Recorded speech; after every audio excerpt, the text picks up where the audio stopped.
നമസ്കാരം. ഞാനിന്നൊരു കഥ പറയാൻ പോവുകയാണ്. ഒരു സാധാരണ കഥയല്ല, ലോകത്തെ മാറ്റിമറിച്ചൊരു ദൗത്യത്തിൻ്റെ കഥ. 2011 മെയ് 2 പാകിസ്ഥാനിലെ അബോട്ടാബാദ് എന്നൊരു ചെറിയ നഗരത്തിൽ ഒരു ചരിത്രം രചിക്കപ്പെട്ടു. അൽ-ഖ്വയ്ദ എന്ന ഭീകര സംഘടനയുടെ സ്ഥാപകനും 2001 സെപ്റ്റംബർ 11 അമേരിക്കയെ തകർത്ത ആക്രമണത്തിൻ്റെ മുഖ്യ സൂത്രധാരനുമായ ഒസാമ ബിൻ ലാദൻ്റെ അന്ത്യം കണ്ട രാത്രി.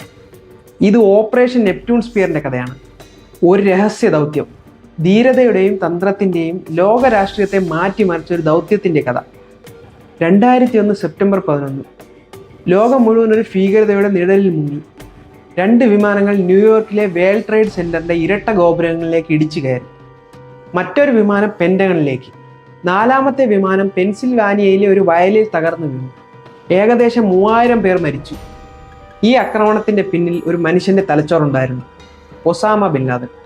2001 ഡിസംബറിൽ അമേരിക്കയും സഖ്യകക്ഷികളും അഫ്ഗാനിസ്ഥാനിലെ ടോറ ബോറയിൽ ഒസാമയെ പിന്തുടർന്നു. അവിടെ മലനിരകളിൽ അവൻ ഒളിവിൽ താമസിച്ചിരുന്നു.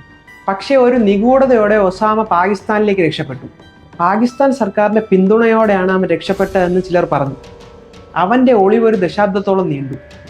ലോകത്തിൻ്റെ കണ്ണുകൾ അവനെ തേടി. ഒസാമ ഒരു നിഴലായി മാറി. അബോട്ടാബാദ്, പാകിസ്ഥാനിലെ ഒരു ശാന്തമായ നഗരം. അവിടെ 2004 ഒരു വലിയ മതിൽക്കെട്ടിനുള്ളിൽ ഒരു 3 നില വീട് പണിതു.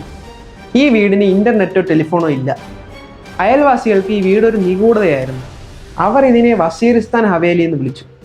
കാരണം അവർ വിശ്വസിച്ചത് വീടിൻ്റെ ഉടമ വസീറിസ്ഥാനിൽ നിന്നുള്ളവനാണെന്നാണ്.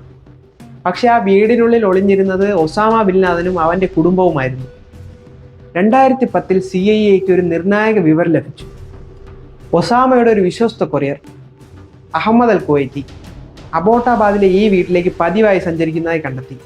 CIA ഈ വീടിനെ നിരീക്ഷണത്തിന് കീഴിലാക്കി. അവർ അബോട്ടാബാദിൽ ഒരു safe house വാടകയ്ക്കെടുത്തു.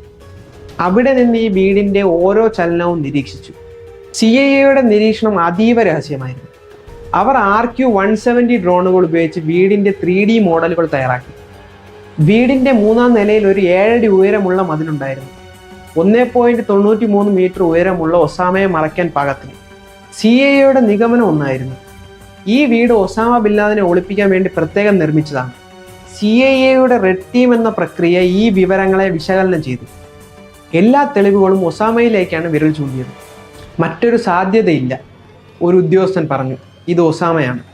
2011 April president Barack ഒബാമയുടെ മുന്നിൽ ഒരു കനത്ത തീരുമാനം ഉണ്ടായിരുന്നു: ഒസാമ ബിൻ ലാദനെ പിടികൂടുക, അല്ലെങ്കിൽ കൊല്ലുക. ഈ ദൗത്യത്തിൻ്റെ ഉത്തരവാദിത്തം ഏറ്റെടുത്തത് അഡ്മിറൽ വില്യം മക്രേവനായിരുന്നു, ജോയിൻറ്റ് സ്പെഷ്യൽ ഓപ്പറേഷൻ കമാൻഡിൻ്റെ തലവൻ. നേവി സീൽ ടീം 6, അമേരിക്കയുടെ ഏറ്റവും മികച്ച പ്രത്യേക സേന, ഈ ദൗത്യത്തിനായി തിരഞ്ഞെടുക്കപ്പെട്ടു. 24 സീൽ സൈനികർ, 2 ബ്ലാക്ക് ഹോക്ക് ഹെലികോപ്റ്ററുകൾ, ഒരു ബെൽജിയൻ മലിനോയിസ് നായയായ കൈറോ, ഒരു ഭാഷാ വിദഗ്ധൻ, ഇൻ്റലിജൻസ് ശേഖരിക്കുന്നവർ. ഈ ടീം ഒരു നിശ്ചിത ലക്ഷ്യത്തിനായി ഒരുങ്ങി. ഹെലികോപ്റ്ററുകൾ സ്റ്റെൽത്ത് സാങ്കേതിക വിദ്യ ഉപയോഗിച്ച് രഹസ്യമായി പറക്കാൻ കഴിവുള്ളവയായിരുന്നു. ഏപ്രിൽ 29 ഒബാമ ദൗത്യത്തിന് അന്തിമ അനുമതി നൽകി. പക്ഷെ മോശം കാലാവസ്ഥ കാരണം ദൗത്യം ഒരു ദിവസത്തേക്ക് നീട്ടിവെക്കേണ്ടി വന്നു. ഏപ്രിൽ 30 ഒബാമ വീണ്ടും മക്രേവനെ വിളിച്ചു. സീൽ അംഗങ്ങൾക്ക് ആശംസകൾ നേർന്നു. സീൽ സൈന്യം ദൗത്യത്തിനായി പുറപ്പെട്ടു. 2011 മെയ് 1 അഫ്ഗാനിസ്ഥാനിലെ ജലാലാബാദിൽ നിന്ന് 120 മൈൽ അകലെയുള്ള അബോട്ടാബാദിലേക്ക് 2 ബ്ലാക്ക് ഹോക്ക് ഹെലികോപ്റ്ററുകൾ പറന്നു. 90 മിനിറ്റിനുള്ളിൽ അവർ വസീറിസ്ഥാൻ ഹവേലിക്ക് മുകളിലെത്തി. ചന്ദ്രന്റെ വെളിച്ചം മങ്ങിയരാൻ ഹെലികോപ്റ്ററുകൾ ശബ്ദമില്ലാതെ റഡാറിൽ പിടിക്കപ്പെടാതെ ഭൂമിക്ക് സമീപം പറന്നു. ആദ്യത്തെ ഹെലികോപ്റ്റർ വീടിന്റെ മുറ്റത്തിന് മുകളിൽ ഹോവർ ചെയ്തു. സീൽ അംഗങ്ങൾ വടം ഉപയോഗിച്ച് താഴേക്ക് ഇറങ്ങാൻ തുടങ്ങി. പക്ഷെ പെട്ടെന്നൊരു പ്രശ്നം. ഹെലികോപ്റ്റർ ഒരു വോർട്ടെക്സ് റിംഗ് സ്റ്റേറ്റ് എന്നൊരു അവസ്ഥയിൽ കുടുങ്ങി. ഉയർന്ന താപനിലയും വീടിൻ്റെ ഉയർന്ന മതിലുകളും ഹെലികോപ്റ്ററിൻ്റെ റോട്ടർ ഡൗൺ വാഷിനെ തടസ്സപ്പെടുത്തി. ഹെലികോപ്റ്ററിൻ്റെ ടെയിൽ റോട്ടർ മതിൽ തട്ടി. അതൊരു 45 ഡിഗ്രി മതിലിനോട് ചേർന്ന് ഇടിച്ചു നിന്നു. പൈലറ്റ് ഹെലികോപ്റ്ററിൻ്റെ മൂക്ക് താഴ്ത്തി. അത് തകർന്നു വീഴുന്നത് തടഞ്ഞു. സീൽ അംഗങ്ങൾ പുറത്തിറങ്ങി. 2ാമത്തെ ഹെലികോപ്റ്റർ വീടിന് പുറത്ത് ലാൻഡ് ചെയ്തു. അവർ മതിലുകൾ കയറി. വാതിലുകൾ സ്ഫോടക വസ്തുക്കൾ ഉപയോഗിച്ച് തുറന്നു. വീടിനുള്ളിൽ അവർ മുറിമുറിയായി തിരഞ്ഞു. വൈറ്റ് ഹൗസിലെ സിറ്റുവേഷൻ റൂമിൽ ഒബാമയും അവൻ്റെ ടീമും ഡ്രോൺ ദൃശ്യങ്ങൾ വഴി ദൗത്യം നിരീക്ഷിച്ചു. CIA ഡയറക്ടർ ലിയോൺ പെനറ്റ സംഭവങ്ങളെ വിവരിച്ചു കൊണ്ടിരുന്നു. ഞങ്ങൾക്ക് വീടിനുള്ളിൽ എന്താണ് നടക്കുന്നതെന്ന് കാണാൻ കഴിഞ്ഞില്ല, ഹില്ലരി ക്ലിൻ്റൺ പിന്നീട് പറഞ്ഞു. ഞങ്ങൾക്ക് കാത്തിരിക്കേണ്ടി വന്നു. സീൽ അംഗങ്ങൾ 3ാം നിലയിലേക്ക് എത്തി. അവിടെ ഒരു മുറിയിൽ ഒസാമ ബിൻ ലാദൻ നിന്നു.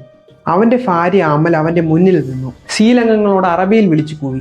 ഒസാമയ്ക്ക് സമീപം ഒരു AK-74U കാർബൈനും മക്കാരോ പിസ്റ്റളും ഉണ്ടായിരുന്നു. പക്ഷെ അവന് അവ എടുക്കാൻ സമയം ലഭിച്ചില്ല. സീൽ അംഗങ്ങൾ HK-416 റൈഫിളുകൾ ഉപയോഗിച്ച് വെടിയുതിർത്തു.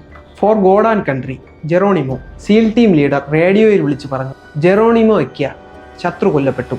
വൈറ്റ് ഹൗസിൽ ഒബാമ ശാന്തമായി പറഞ്ഞു, we got him. Osama bin Laden, ലോകത്തെ ഭീതിയിലാഴ്ത്തിയ മനുഷ്യൻ മരിച്ചു.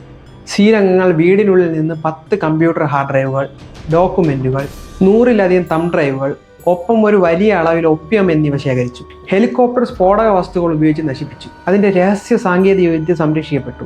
ഒസാമയുടെ ശരീരം B-22 ഓസ്പ്രേ വിമാനത്തിൽ USS കാൾ വിൻസൺ എന്ന വിമാനവാഹിനി കപ്പലിലേക്ക് കൊണ്ടുപോയി. ഒരു രാജ്യവും അവന്റെ ശരീരം സ്വീകരിക്കാൻ തയ്യാറായില്ല. ഇസ്ലാമിക ആചാരങ്ങൾ അനുസരിച്ച് അവന്റെ ശരീരം കഴുകി വെള്ള തുണിയിൽ പൊതിഞ്ഞു. 300 പൗണ്ട് ഇരുമ്പ് ചങ്ങലകൾ ഉപയോഗിച്ച് ഒരു ബാഗിൽ കെട്ടി. ഒരു ഉദ്യോഗസ്ഥൻ അറബിയിൽ പ്രാർത്ഥനകൾ വായിച്ചു. പിന്നീട് ശരീരം കടലിലേക്ക് തള്ളപ്പെട്ടു. ഒസാമ ബിൻ ലാദൻ എന്നേക്കുമായി കടലിന്റെ ആഴങ്ങളിലേക്ക് മുങ്ങി. ഒസാമയുടെ മരണം അമേരിക്കയിൽ 90% പിന്തുണയോടെ സ്വീകരിക്കപ്പെട്ടു. United Nations, European Union, NATO എന്നിവ ഈ ദൗത്യത്തെ അഭിനന്ദിച്ചു. പക്ഷേ പാകിസ്ഥാനിൽ 2/3 ജനങ്ങളും ഈ ആക്രമണത്തെ അപലപിച്ചു. പാകിസ്ഥാന്റെ പ്രതിരോധ സംവിധാനം തകർന്നതിൽ ജനങ്ങൾ അസ്വസ്ഥരായി. പാകിസ്ഥാൻ പ്രധാനമന്ത്രി യൂസഫ് റാസ ഗിലാനി ഒരു അന്വേഷണ കമ്മീഷനെ നിയോഗിച്ചു. അബോട്ടാബാദ് കമ്മീഷൻ പറഞ്ഞത് പാകിസ്ഥാന്റെ സൈന്യവും ഇന്റലിജൻസും സമഗ്രമായ പരാജയം കാണിച്ചു എന്നാണ്. ഒസാമ 9 വർഷം പാകിസ്ഥാനിൽ ഒളിവിൽ താമസിച്ചിരുന്നത് ഈ പരാജയത്തിന്റെ തെളിവായിരുന്നു. ഒസാമയെ ജീവനോടെ പിടികൂടാതെ കൊല്ലുകയായിരുന്നു. അവന്റെ മരണത്തിന്റെ ഫോട്ടോകളോ DNA തെളിവുകളോ പ്രസിദ്ധീകരിക്കപ്പെടാത്തതുകൊണ്ട് ആംനസ്റ്റി ഇന്റർനാഷണൽ ഈ ചോദ്യങ്ങൾ ഉയർത്തി. പാകിസ്ഥാന്റെ വ്യോമ പ്രതിരോധം പരാജയപ്പെട്ടതും വിവാദമായി.